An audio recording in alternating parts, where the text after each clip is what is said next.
The answer is clear. It is the empowering by knowledge and awareness.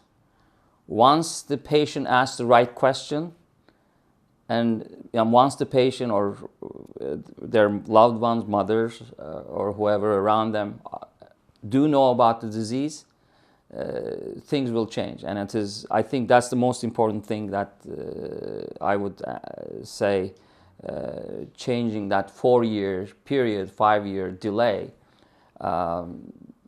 So not only family environment or young early knowledge about the disease, but also changing the attitudes of doctors. I personally think blaming the victim and the public, the woman, for it is unacceptable. I mean, we doctors have the total responsibility of understanding why these women have continuous problems, or why they are delayed, why a disease become a significant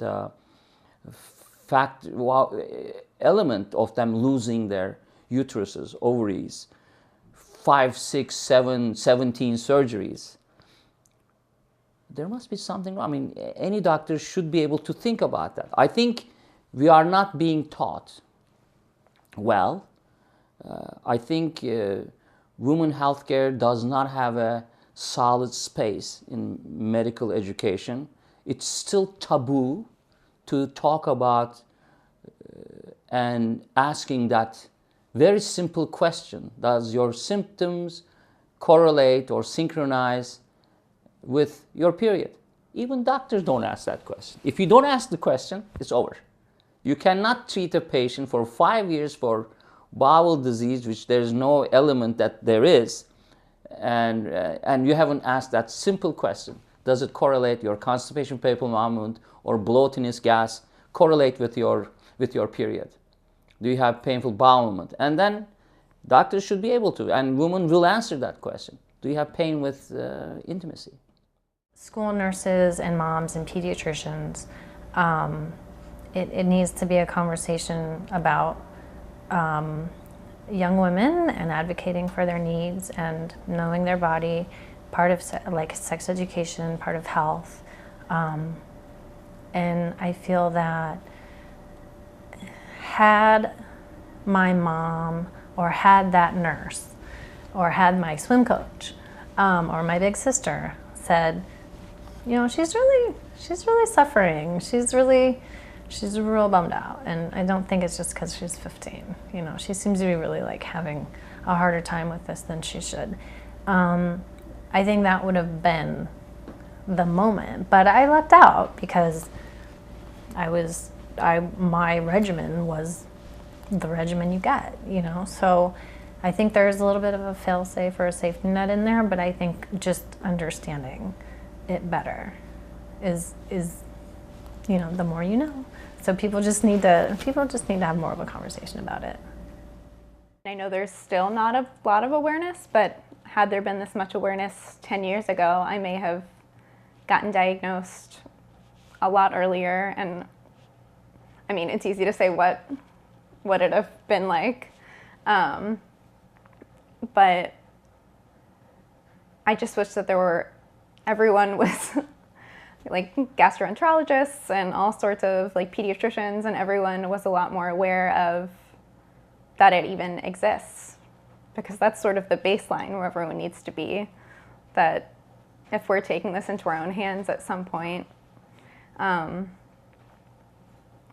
medical professionals should be totally aware of it, especially if it affects so many women. So I think that's the most frustrating thing, is just that there aren't that many people that know about it. And it's been hard because when you don't know what's wrong with you, other people don't know, and it feels like they don't believe you. Most of the time they probably don't, and that makes you feel a little bit crazy, because you just assume, well, maybe it's all in my head, maybe I'm making this up.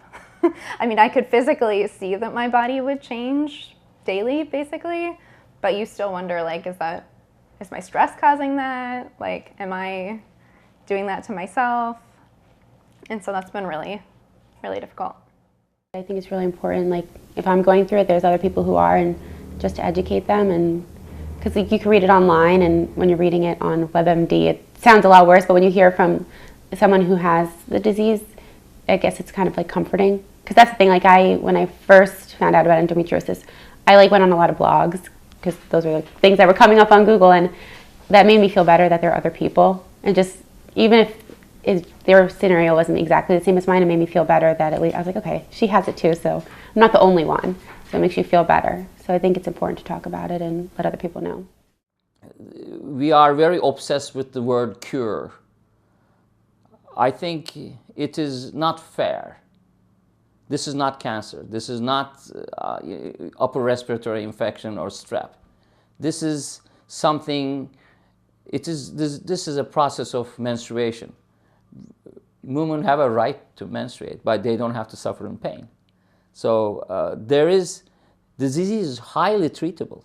So it's not proper to look endo patients from the point of cure, but it is highly treatable.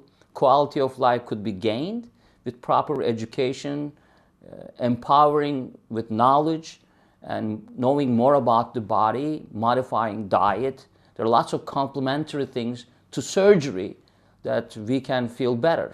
Exercise, so these are so valuable, and I see it, my patients are doing, and I love it. I love it when they say, Seçkin, Dr. Seçkin, I am not using any let's say, Percocet anymore. I throw them to river. I have emails like that.